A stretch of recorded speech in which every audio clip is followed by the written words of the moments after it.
नमस्कार जोहार। चलिए जानते हैं झारखंड की ताज़ा खबरों को, लेकिन उससे पहले अगर आपने अभी तक इस चैनल को सब्सक्राइब नहीं किया तो सब्सक्राइब कर लें, जिससे कि आपको झारखंड की ताज़ा खबर रोजाना मिलती रहे।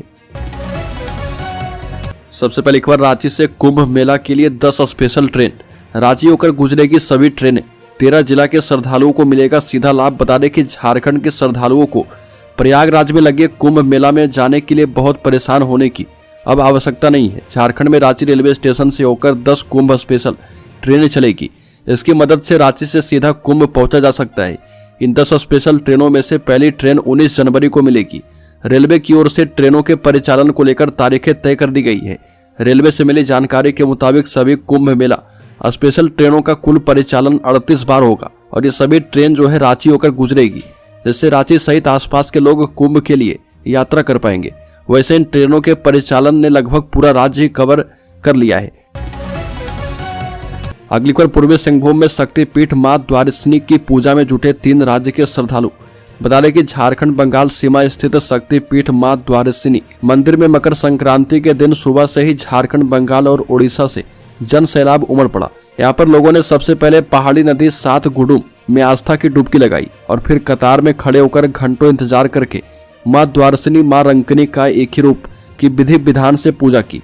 इस दौरान सुरक्षा में पश्चिम बंगाल के बांदवाना थाना क्षेत्र की पुलिस और द्वारसिनी मंदिर कमेटी के सदस्य तैनात रहे। अगली खबर, राज्य के साहिबगंज जिले में बिजली विभाग ने सदर अस्पताल में कैंप लगाकर वसूला जुर्माना। साहिबगंज सदर अस्पताल परिसर स्थित वेयर हाउस में बिजली विभाग ने कैंप लगाकर के अस्पताल के कर्मियों से बिजली से संबंधित जुर्माना वसूला। अस्पताल के उपाधीक्षक डॉक्टर मोहन मुर्मू की देखरेख में कर्मियों ने जुर्माना की राशि जमा की। सीएस डॉक्टर प्रवीण कुमार संथालिया ने वेयर हाउस पहुंचकर विद्युत विभाग के एसडीओ सतदेव कुमार से प्रक्रिया की जानकारी ली। एसडीओ से कहा कि बाकी कर्मी भी जल्द ही जुर्माना की राशि जमा कर देंगे। एसडीओ ने बताया कि 19 कर्मियों से कुल 1,29,124 रुपये बतौर जुर्माना जमा लिया गया है। अगली खबर, राज्य की राजधानी रांची में हत्या के आरोपियों की गिरफ्तारी के लिए थाने में प्रदर्शन किया गया। सुखदेव नगर थाना के पीछे से 2 जनवरी को संजीत सिंह का शव बरामद किया गया था। उसकी मारपीट कर हत्या की गई थी। हत्या के आरोपियों का पता पुलिस और घर वालों को चल गया है। आरोपी की गिरफ्तारी के लिए संजीत सिंह की मां द्रौपदी देवी, पत्नी बहन सुनीता देवी सहित अन्य परिजन, समाज के लोक क्रांतिकारी मोर्चा की अध्यक्ष रानी कुमारी आदि ने सुखदेव नगर थाने में प्रोटेस्ट किया। मृतक संजीत सिंह की मां द्रौपदी देवी एवं उसकी पत्नी ने हत्या के बाद से ही अन्न खाना छोड़ दिया है। अगली खबर, हिंदपीढ़ी की अपहृत 2 बहनों के बारे में मिला सुराग, छापेमारी जारी। बता दें कि रांची हिंदपीढ़ी थाना क्षेत्र निवासी अपहृत 2 बहनों के बारे में पुलिस को जांच के दौरान कुछ सुराग मिले हैं और इसके बाद पुलिस ने दोनों की तलाश तेज कर दी है। मामले में अनुसंधान के लिए गठित एसआईटी दोनों बहनों की तलाश में विभिन्न स्थानों पर छापेमारी कर रही है और छापेमारी में शामिल पुलिस टीम के मुताबिक अभी तक दोनों की तलाश में विभिन्न स्थानों पर सीसीटीवी फुटेज खंगाले जा चुके हैं। कुछ लोगों से पूछताछ भी की गई है। इसके आधार पर कुछ सुराग मिले हैं। पुलिस दोनों को वापस लाने के लिए और उसके बाद हर संभव प्रयास कर रही है। अगली खबर, झारखंड में दिखेगा पश्चिमी विक्षोभ का असर और गिरेगा तापमान। रांची समेत झारखंड के अलग अलग जिलों में सुबह में कुहासे के बाद आंशिक बादल छाए रहे। झारखंड के अधिकांश जिले में न्यूनतम पारा 10 डिग्री से ऊपर रहा और इससे कनकनी कम रही।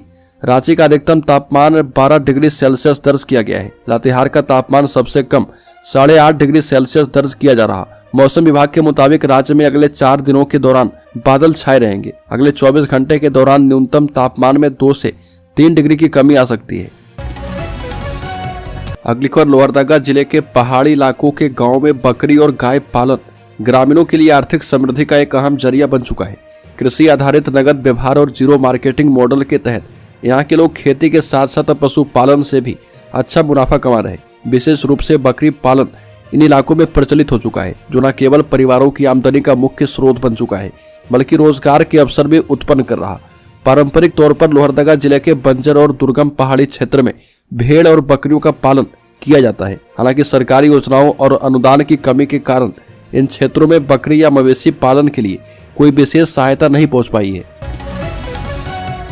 अगली खबर, राज्य के गढ़वा जिले में ट्रक और मोटरसाइकिल की भिड़ंत में मोटरसाइकिल में लगी आग, चालक बाल बाल बचा।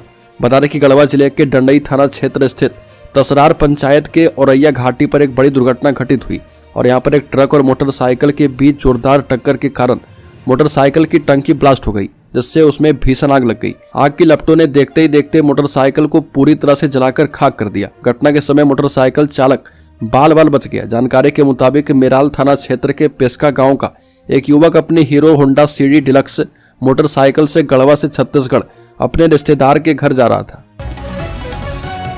अगली खबर, युवक की हत्या मामले में संलिप्त आरोपियों की गिरफ्तारी का मां ने किया अनुरोध।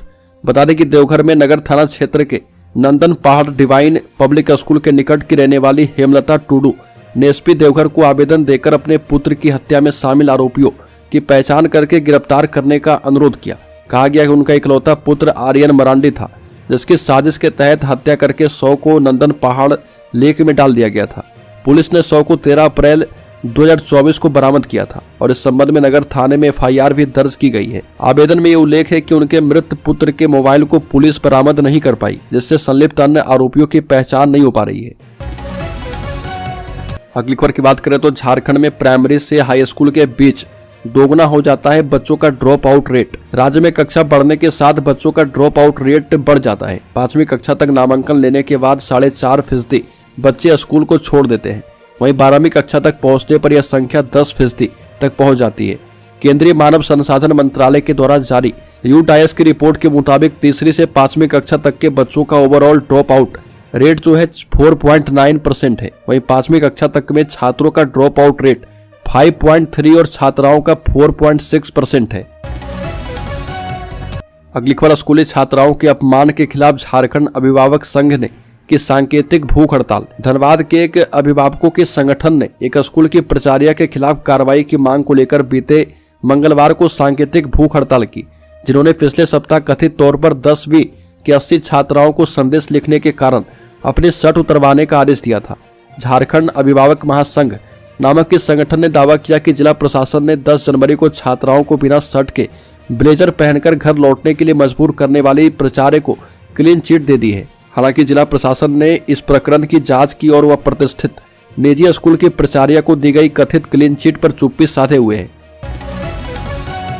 अगली खबर, बैतरनी नदी तट पर रामतीर्थ धाम में मकर संक्रांति पर हजारों श्रद्धालुओं ने लगाई डुबकी।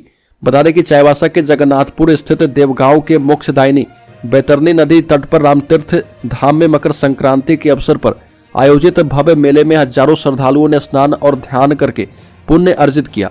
इस अवसर पर सांस्कृतिक कार्यक्रम और गंगा आरती का आयोजन किया गया, जिसे राज्य के मंत्री दीपक बिरुआ, सांसद जोवा मांझी, विधायक सोनाराम सिंकू, उपायुक्त कुलदीप चौधरी, जिला परिषद अध्यक्ष लक्ष्मी सुरेन और पुलिस अधीक्षक आशुतोष शेखर ने दीप प्रज्वलित करके शुभारंभ किया।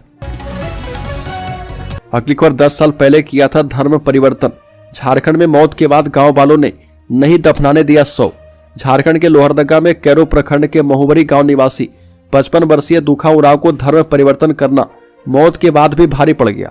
महुबरी निवासी उसके ग्रामीणों ने शव को गांव में दफनाने भी नहीं दिया और 36 घंटे के बाद प्रशासन की पहल पर दूसरी जगह ले जाकर शव को दफनाना पड़ा।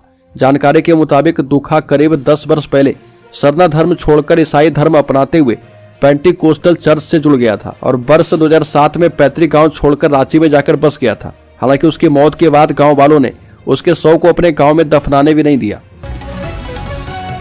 अगली खबर, झारखंड पुलिस के मोस्ट वांटेड लिस्ट में भाकपा माओवादी के 4 और भी नक्सली शामिल। बता दें कि झारखंड पुलिस के मोस्ट वांटेड लिस्ट में भाकपा माओवादी संगठन के 4 और भी नक्सलियों को शामिल किया गया है। इनमें इसराइल पूर्ति, मीना डांगर तियू और सोनाराम शामिल है। साथ ही पुलिस ने इन सभी पर इनाम की घोषणा कर दी है। गौरतलब है कि झारखंड पुलिस ने राज्य से नक्सलियों का सफाया करने के लिए साल 2024 में लगातार अभियान जारी रखा और नक्सल प्रभावित जिलों में सेंट्रल फोर्सेज के साथ अभियान चलाया। इस दौरान पुलिस ने कई सफलताएं हासिल की। अगर हम टॉप नक्सलियों की गिरफ्तारी की बात करें तो बीते साल झारखंड पुलिस ने एक सैक नंबर और 2 जोनल कमांडर, 6 सब जोनल कमांडर और 6 एरिया कमांडर को गिरफ्तार किया है और इन सभी पर 36 लाख का इनाम घोषित था। अगली खबर, झारखंड में संवैधानिक पदों की रिक्तियां, जनता को हो रही परेशानी, सरकार और विपक्ष में तकरार बढ़ा। झारखंड में संवैधानिक संस्थाओं के कई महत्वपूर्ण पदों पर नियुक्तियां लंबित है, जिससे राज्य की जनता को गंभीर समस्याओं का सामना करना पड़ रहा। सूचना का अधिकार आरटीआई के तहत सूचना प्राप्त करने, महिला आयोग में शिकायतों का निपटारा करने और पिछड़ा आयोग में पिछड़ी जातियों की समस्याओं को उठाने जैसी महत्वपूर्ण व्यवस्थाएं ठप पड़ी है और यह स्थिति उन आयोगों में चेयरपर्सन और सदस्य की नियुक्तियों में हो रही देरी के कारण उत्पन्न हो रही है, जिससे नागरिकों को अपनी समस्याओं के समाधान में कठिनाई हो रही है। अगली खबर, झारखंड राज्य को मार्च 2026 तक नक्सल मुक्त करने का लक्ष्य। झारखंड को 31 मार्च से 2026 तक भाकपा माओवादियों के हथियारबंद दस्ते से मुक्त करवाने का लक्ष्य रखा गया है। केंद्रीय गृह मंत्रालय ने यह डेडलाइन तय करते हुए पुलिस मुख्यालय को पत्र भेज दिया है। इसमें झारखंड पुलिस को बताया गया कि उक्त तिथि तक देश को भाकपा माओवादियों के नक्सलियों से मुक्त करने का लक्ष्य तय किया गया है। यह एजेंडा नेशनल सिक्योरिटी काउंसिल की बैठक में वर्ष 2024 में तय किया गया था। और इधर गृह मंत्रालय का पत्र मिलने के बाद पुलिस मुख्यालय ने नक्सल अभियान से जुड़े सीनियर अधिकारी को राज्य को नक्सलवाद से मुक्त करवाने की जवाबदेही सौंपी है। अगली खबर, बालूघाट संचालन रूलबुक में बदलाव की तैयारी। सरकार का राजस्व वृद्धि ध्यान पर है केंद्रित। झारखंड सरकार बालूघाट संचालन रूलबुक में बदलाव की योजना बना रही है, जिसका उद्देश्य राज्य में बालू से होने वाली आय को बढ़ाना है। बिहार और बंगाल के मॉडल को अपनाते हुए सरकार बालू घाटों के बेहतर संचालन की संभावनाओं पर विचार कर रही है और इस उद्देश्य से कमेटी का गठन किया गया है, जो बालू घाटों के संचालन की वर्तमान स्थिति और उसमें सुधार के उपायों पर विस्तृत अध्ययन करेगी। वर्तमान में राज्य में कुल 444 बालू घाटों में से केवल 22 घाटे सक्रिय रूप से संचालित हो पा रहे, जिससे बालू से मिलने वाला राजस्व जो है सरकार को बेहद कम मिल रहा। अगली खबर, रघुवर दास के आने से गरमाई झारखंड की सियासत। अब झारखंड मुक्ति मोर्चा छोड़कर बीजेपी में शामिल होंगे पूर्व मंत्री। झारखंड में रघुवर दास की वापसी के बाद अब सियासत गरमाने लगी है। झारखंड मुक्ति मोर्चा से चंपई सोरेन जैसे नेता के भाजपा में शामिल होने के बाद कई कदावर झारखंड मुक्ति मोर्चा नेताओं को लाने की कवायद शुरू हो गई है। चर्चा है कि झारखंड मुक्ति मोर्चा के कदावर नेता और पूर्व मंत्री सह 3 बार के विधायक रहे दुलाल भुइयां जल्दी भाजपा में शामिल होने वाले हैं। उनको भाजपा में लाने की तैयारी पूरी हो चुकी है। कहा यह भी जा रहा कि 1-2 दिन में ही दुलाल भुइयां भाजपा का दामन थामने वाले हैं। और इस बारे में पूछने पर दुलाल भुइयां ने कहा कि रघुवर दास से 1-2 बार की बात हो चुकी है। अब रघुवर दास जिस दिन पार्टी में शामिल करने का इशारा कर देंगे, उसी दिन भाजपा का दामन थाम लेंगे। अगली खबर, झारखंड के शेयर होल्डर्स इन्वेस्टर्स के लिए बड़ी खबर। सेंसेक्स 169 अंक ऊपर 76,499 पर बंद। बीते 4 सेशन में लगातार गिरावट के बाद शेयर बाजार में 14 जनवरी को तेजी देखने को मिली और सेंसेक्स 169 अंक की तेजी के साथ 76,499 पर बंद हुआ। बीएसई स्मॉल कैप 854 के ऊपर 51,396 के स्तर पर बंद हुआ।